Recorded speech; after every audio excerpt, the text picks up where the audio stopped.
Hey, welcome to the Happiness Leap, a podcast where we speak to people who live life knowing that whatever happens to them, they will always have a smile on their face. And through these chats, we unearth the small mental leaps we take when faced with mountains in front of them.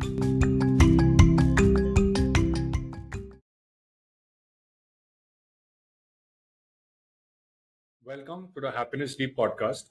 It's a podcast where we speak to people who live life knowing that whatever happens to them, they will always have a smile on their face. And it's through these conversations we try to learn the tips and tricks that they use to always stay smiling.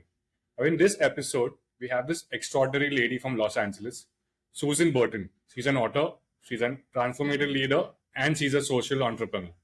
Her book, Becoming Mrs. Burton, has inspired people across the globe to make positive changes when all hope is lost. She's also the founder of A New Way of Life. It's an organization that helps women break the cycle of incarceration. Susan was also named CNN Top 10 Hero and has received the Gleatsman Citizen Activist Award from the Center for Public Leadership at Harvard Kennedy School. Her book, Becoming Mrs. Burton, received 2018 NAACP Image Award, and she is also the recipient of the inaugural Goddard Riverside Stephen Russo Book Prize for Social Justice. That is just a little bit of Susan in a nutshell. She's a whole lot more. We're going to chat with her in just a second.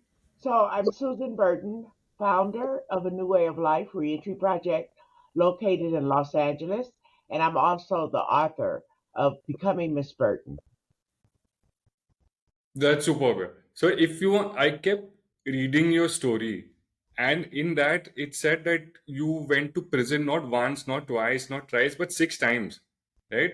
I just like even thinking of going to prison once is like a scary thing, right? But if you've been going in and out of it for like 6 times, how did that make you feel? It's like it's very difficult to imagine that. So if you Yeah, could talk to me about yeah. that. So going in and out of prison, it began to feel more hopeless, and more hopeless, almost to a place of um, feeling this depth of desperation in my hopelessness. Okay. Was there any factors that led up to you going to prison for the first time? Like, how was your childhood? How was schooling? How was friends, studies? Childhood was rough. I suffered a lot of harm in my childhood, and a lot of violence I was around, from watching my mother get harmed, watching other people in the neighborhood get harmed, and just trying to deal with it and protect myself. Ultimately, I had a son. He was killed by a police officer. And at that point, I could no longer hold on. So I began to drink, and I drank alcoholically. I drank to drown the grief and the pain. And eventually, I guess the grief and the pain learned to swim. Hmm. Was there, like, when you went through this very difficult time, right, of your son being killed, that too by a police officer, were there friends or family or like the community that was there to help, or was that like a non-existing thing when you were growing up? Everybody was affected in a harmful way when my son lost, and we were poor and we didn't know how to get help with counseling. There were no resources around. So no one, everybody needed help, and nobody knew how to help. So was uh, you mentioned the death of your son when that happened, and then were the going to jail things happen later? Going to jail happened shortly after I lost my son, because after I started to drink, it escalated to drug use, and I was incarcerated for the drug use. Um, so the jail came a little bit later. And today that I know that that was the wrong approach that society took, locking me up, the harm of our community, the harm of our society, the failures of our community. Well, how did you feel when you went to jail for the first time? Was like what were the things going on in your head? Like what were the emotions going on in your head? There was a mix of emotions to being angry, being helpless and hopeless, being feeling like I just didn't matter, feeling like I was sort of like invisible and like a throwaway person. Okay. And did these emotions change with the second time, with the third time, fourth time, fifth time, sixth time? I think they began to go a little deeper and a little deeper and a little deeper. Um, my feelings about who I was, and I wondered what I was to become. And, I just didn't know if I'd ever be able to break the cycle of incarceration and addiction. Okay. So was it at which stage during this time did you think that did you tell yourself, Susan, this is enough, I shouldn't be doing this. I need to make a change. What was the thing that kind of like triggered it or sparked it? At some point, I realized that the people in my environment were not able to help me and were not good for me. And so I sought help, and someone helped me. And when someone helped me, my life changed. I became hopeful. I felt useful. I was encouraged. I began to be my future looked brighter. Okay, so it was this one person's act of kindness that kind of made you change. Yeah, it was an act of kindness from not one people, but a group of people in a place that helped people with addiction. Okay. Yeah, Okay. Is that what led you to start a new way of life? yes, that's what led me to start a new way of life. See, I found help in a wealthy community. And in that community, people were just different. They were kind. There was a lot of resources like I've never seen before. And I went to therapy. I went to dental services. I went to AA. I'm 26 years sober now. I went to job services. I went to training classes, and I couldn't understand why those types of services wasn't available to women in South LA. And that's what led me to start a new way of life. That's what led me to create a house that women could come to after they're released in South LA that was essentially a desert for services. Yeah, I remember reading that you, and even previously you mentioned that there are no throwaway people. Every life is important. And I kind of very distinctly remember you saying this over and over again.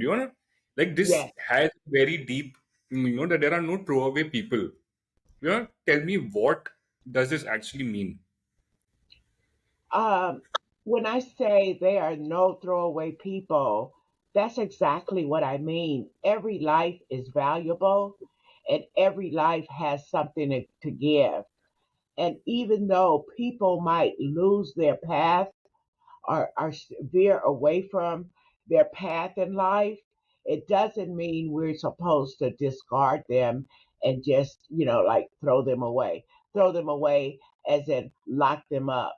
Throw them away as in not give them a hand and not give them support.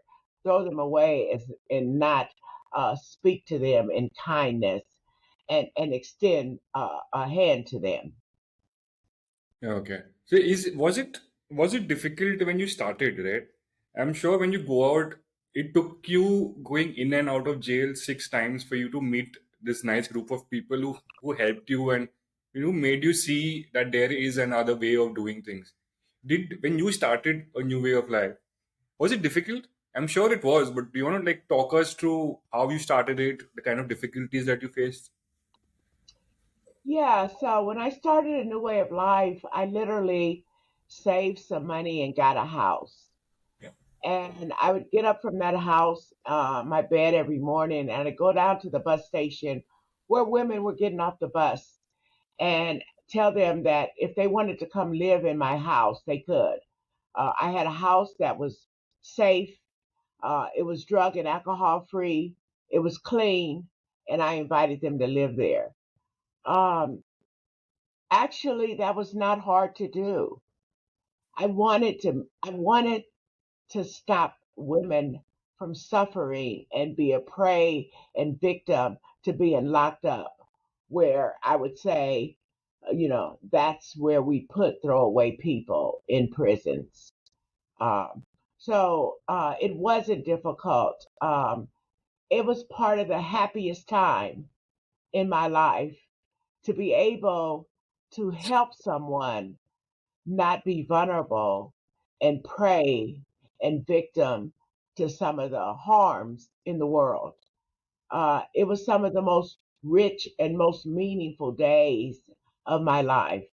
There we were, 10 women in one little 3-bedroom house. And it was a house of women helping women. We were laughing together. We were crying together. We were going to meetings together, shopping together, eating together, cooking together, just healing together.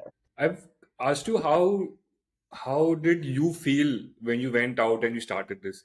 Did you get like were the women who you approached who got off the bus, did they feel surprised or shocked that why is this person being so kind to me after a lifetime of people of just seeing negativity and stuff being against you? Suddenly there's this person out of blue who wants to do something nice.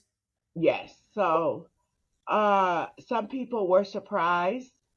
Some women came, some women didn't come, some women were apprehensive. And I understand when you live in a world that has shunned you and a world that has made you feel so irrelevant, or a world that harms you, here comes someone saying, "Hey, I can help you." You might feel a little shocked, but keep in mind, these are the same women that I had actually been in prison with. So some of them I knew. They were my friends. Oh, okay. Did they eventually join you in the new way of life Yes, in spreading it? yes. They joined me. They became residents. After we got a few resources, well, some of them, they joined me. They volunteered. They helped. We just wanted a place to belong. We just wanted a place to feel safe. We just wanted a community that was a loving, compassionate community. So would you say, I know this is a very obvious answer, but would you say having people to support you, especially when you're down and out, does it make a huge difference, or does it take a lot of self determination and self motivation to do it, or is are the people around you also equally important? Like, how much of kind of weightage would you give the whole thing? I mean, it's so important that we lift one another up. When we have the opportunity to help one another, um, what greater service in life is there but that? And, we can help somebody through a difficult period, and that could change the rest of their life. Or if we don't help them, then we have to watch that person in pain and misery. And we're all connected. So I'm sharing either in the joy of the struggle or the pain and misery of watching the suffering of an individual. That's the way I see it. So I much rather be in the joy of the struggle with someone than Uh-huh. watching that person in pain and suffering. I don't want to see suffering in the world. And whenever I can alleviate suffering, alleviate pain, then there's no greater joy than that. That's so nice. The reason I was asking, because my dad used to always keep saying this: you can take a horse to the water, but you can't make it drink.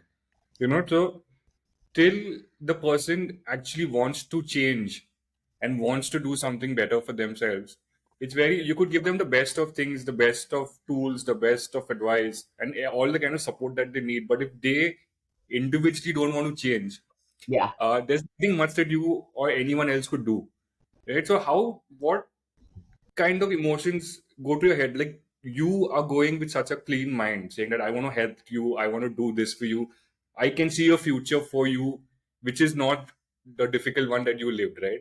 But if yeah, the opposite person doesn't kind of see the same vision that you have, yeah, how did that make you feel? I'm sure you met a lot of people who don't agree with you, or who are just so jaded by the whole system. yeah. So, first of all, if I see someone thirsty and I have water, I have a responsibility to take them to the water. If they don't want to drink, that is not my responsibility. I my responsibility is to take them to the water. So, I know that eventually the thirst will make them drink. So maybe I'll be standing around when they come back around for a drink. But, you know, I don't take it personal if a person isn't ready to drink. Hmm. It's my responsibility to take them to the water. That's it. But does it bring up feelings of of just being annoyed, you know? Like how Well, I'm like dig so deeper. So how do you feel? yeah, yeah. So I try not to sit in judgment of people and judge what they should do or shouldn't do. I just want to be a vessel and available for them if I can help. And maybe just me taking them to the water and showing that kindness is a part of the process for them to get there. And so I try not to be in judgment of people. And that helps me from getting angry or getting sad or getting frustrated. I don't want to be frustrated. So, I do meditation. I do contemplative meditation. I do some guided meditation. I do some silent meditation. And, I've learned through that meditation to have kindness and patience, and also to step out of judgment. That doesn't mean that I have to be a party to something that is not right or doesn't fit me. It just means I don't have to get into the judgment of it, and I can step away, and I can be patient. So that helps me so much. Okay, okay, that's really like, insightful. You know, so like moving on, how or rather when did you write your book? Being Susan Burton, was it, and then what led to you writing the book? Was it just you wanting to tell your story, or was it the greater purpose of you wanting to help people? Was it a combination of both? I guess it was a combination of both. I wanted people to understand what the history of the women we can incarcerate are. While I tell it to my story, the percentages of women who have been harmed prior to incarceration is about 80%. The percentages of women who have went through some type of violence, child abuse, some type of neglect is around 70%. So I wanted to talk about who we are actually incarcerating, and I wanted other people to know, what I went through to be here today and understand that other women just like me have went through similar situations and what we're doing to incarcerate the harm that the world has done them, their response to that harm is wrong of us. And it's not to say that, almost I want to say, we're just as criminal as we say they are for, incarcerating their response to harm. My response to harm was to use substances. Some people's response to harm is to incur a mental illness, all types of things. And why aren't we helping them instead of reharming them by incarcerating them? So I wanted to put women's voice and women's reality and circumstances into the larger conversation around mass incarceration. Because mostly we talked about men and we talked about children. We didn't talk about women. While women is the fastest growing segment of the criminal justice system, why are we talking about the women too?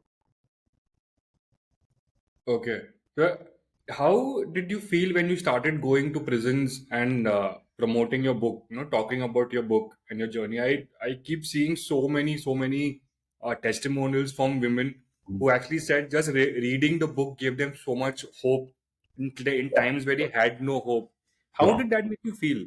Did that make you feel happy? Did that make you feel like this is just the beginning and there's so much more to do? I felt like this is the beginning and there's so much more to do. But it did make me feel happy for women to understand and know that they're not alone, that we are out here preparing places for them to come to. We're praying for them.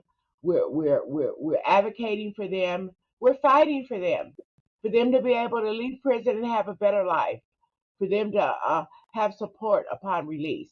So it makes me it makes me feel really good. I just got back from Wisconsin yesterday, and I did three prison book talks while I was in Wisconsin.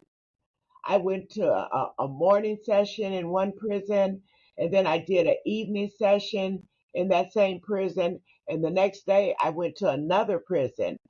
And the women were in the audience, and some of them were crying. Some of them were so moved and touched and hopeful and grateful that someone came to see them. And the shame of that system there. I wanted to give the women books, their own books, so they could read it and they could reread it and they would have it. And the prison didn't want to go through putting the books on their property. So they would only let me send a few books for a prison that had 1,000 women in there. I wanted to send 100 or 200 books to them so they would have enough books to go around. Why not give 1,000 books to them? It's just a book. And the prison would not let me send the books, would not let me give them books. And I was like, but this is how this system works. So I read from them the prologue in the book. We talked about the book. I let them know that there was 10 books in the library and they would have to check them out. But there could have been 100 books in the library if they'd have let me give them to, but they wouldn't. What was the reason for not giving the books to? It would not hurt them in any way. There's nothing that changes for them. Well, I say that they're not throwaway people, but people treat people as if they don't matter. And if things that might help them, they want to make it scarce, very scarce. So yeah, I Does don't that know I don't know their reasoning. And I try not to have judgment there too, and just keep on doing whatever it is I can. But it was quite frustrating to stand there and talk to the warden, and she say, "No, if you send those books, we'll have to put them on their property." Okay, put it on their property. That's what you get paid to do. But anyway, I don't want to get frustrated here, so I'm gonna stop. I can feel it every when you're talking about it. It's annoying for me to hear. So I can imagine when you are neck deep in it, how of emotion would you be going through here? Yeah, It is difficult. Yeah. So yeah. is a time like this reinforce a new way of life? Does that purpose come out even stronger when you face difficulties like this? Yes, it does. When I face s- situations, systems, and people like that, it lets me know that I need to lean in a little harder. That the work is not done. There's more to be done. And it's like, okay, you won't let them have a book. I'm going to make sure they have a place to come when they leave this prison, and they can have as many books and as many movies and as many shows and as many opportunities as possible. Right. So that's actually you led into my next question. Like in the new way of life, you've got like so many resources. For people, there are videos, there are podcasts, there is a film festival which I saw. There's a storytelling area that you help people with legal resources, housing. How do you manage all of it? I'm sure it is very difficult for one person. I'm sure you have a wonderful team supporting you, but does it get overwhelming, or do you still think, no, this is just a beginning? There is so much more that you need to be doing. It is just to be. It's just a. Well, it's not quite a beginning. I'm well into it, but there are so many people out there that want to help, but just don't know how to help. And we're coming into the holiday season, and we have women who have not had a Christmas for 30 years. And people come and they help us get gifts for their Christmas. People come and they help us get food for a good Christmas dinner. But there are people that want to help. Is it smooth all the way? No. Sometimes I run into difficulties. But who doesn't? What I'm doing is worth doing. We want as many uh, good, well recovered people back in our communities, filling the gaps and living lives. We want to see people thrive. So, I mean, it's not overwhelming. It's what I have to do. It's what the universe has called me to do, and the universe will bring forth what I need to do it. I believe that. I believe that. I believe that in my heart. So, whenever it looks a certain way, I just remember that this too will pass. And you said what your father said, if you take a horse to water, but you can't make him drink. My mother used to say, Susan, it's always darkest just before the dawn. Stay till the dawn. So I keep looking for sunrises. How do you, like being a single person, you wanted to expand the work that you do, right? Is that how the safe concept came about? Do you want to tell me a bit and tell our audience a bit about safe as a concept, and what how does it work? SAFE is an initiative of a new way of life. SAFE stands for Sisterhood Alliance for Freedom and Equality.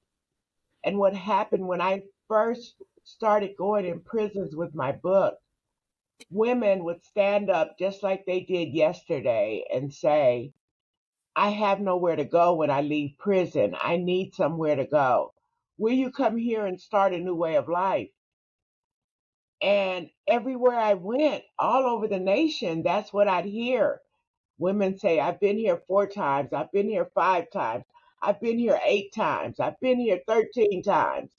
And I'm thinking, damn, why do we put so much money in prisons and punishment and none in reentry and restoration?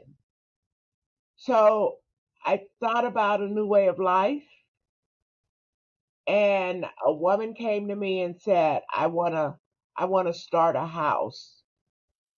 She was in Brooklyn, and she said, I want to start a house. And I went into my savings and I gave her the money to start the house. And she started the house, but then I realized that she also needed some training. So I created SAFE. And SAFE trains people once a year, provides them with technical assistance after the training, fund development. They get a coach to help them to build their organization, and we give them resources to start to start the house. Some people already have organizations, but they don't have a house. And I want to see as many women as I can to be able to walk out a prison door into safety. It doesn't have to be at a new way of life. But we have a proven model with a 4% recidivism rate. We have a nationally recognized model that can be used. So I'm in my latter years. We're about to have our 25th anniversary. December 3rd, we have a gala to celebrate our 25th anniversary. And it's my role and my job now is to train as many younger leaders to carry forth and carry on the work, to carry on the legacy of safety, of SAFE, Sisterhood Alliance for Freedom and Equality. If they listen, I have a couple of tidbits of information to give them. And so now we have 41 sites across the U.S. in Africa, and we have 38 sites in the U.S. and 3 sites in Africa. And we're training people, and women are getting a chance. Yeah, that's so nice. I'm just happy you said 3rd of December because that's also incidentally my birthday. So I will say a special prayer for you guys also on that day. Yeah. Thank you. Thank you. Thank you. Thank That you. is it. So I saw that you mentioned you guys are in America and also in Africa. Like, what made you pick that continent next, or did it just organically just happen? Like, there's Uganda, there's Nigeria, there's Kenya, if I'm not mistaken. These three Yes. places. Yes. Yeah, so it kind of organically happened. I was with a professor, and she told me about a place in Uganda. And she said, would you like to go? And I like, yeah, I want to go to Uganda. So I went to Uganda and I saw an organization there called Wells of Hope. And they took care of the children of the mothers who were incarcerated. And then I said, what about the women when they come home? We're always left out. And so I'm like, what about the women? And I went to the prison and I visited with the women. And I just couldn't leave there and not do nothing. You know, sometimes we say, can we afford this? And my thought is, can we afford not to do this? Yeah, I think the whole perspective changes when you twist it on its head and say, can we afford not to do this, right? Yes, Like, yes, and once it kind of turns on that, then the universe just provides. yeah, It things open up, people start appearing, opportunities start appearing. I think it's yeah, just a way of thinking, right? yeah. Is that something you believe in? Like just changing the way you think in a Yes, specific thing. Yeah. yeah, yeah. So it does. We can think of ways of just us, instead of we. And I think in the terms of we, I think of in the terms of whatever the universe, whatever God has for me to do, everything that I need to do it with will be provided. It will be provided in abundance. It will not be provided in scarcity, because I think in abundance. There's a lot to do, and there's a lot that I need to do it with. And everything that I want to do is to bring good to the world. So I just want to attract as much as I can, and send it out into the world as graciously and as plentiful as I possibly can. Okay. I wanted to ask you, like, you've been doing so much of stuff. If you could just tell me how many people have you impacted since the time you started, right, with the book and the new way of life, and now with Safe, you mentioned they're in 2 continents now. Like, just in terms of sheer numbers. Oh my goodness. I don't know that I could put a number on it. There's probably tens of thousands of people that I've affected directly with some type of service or support. I mean, the book has been read by, I believe, hundreds of thousands of people.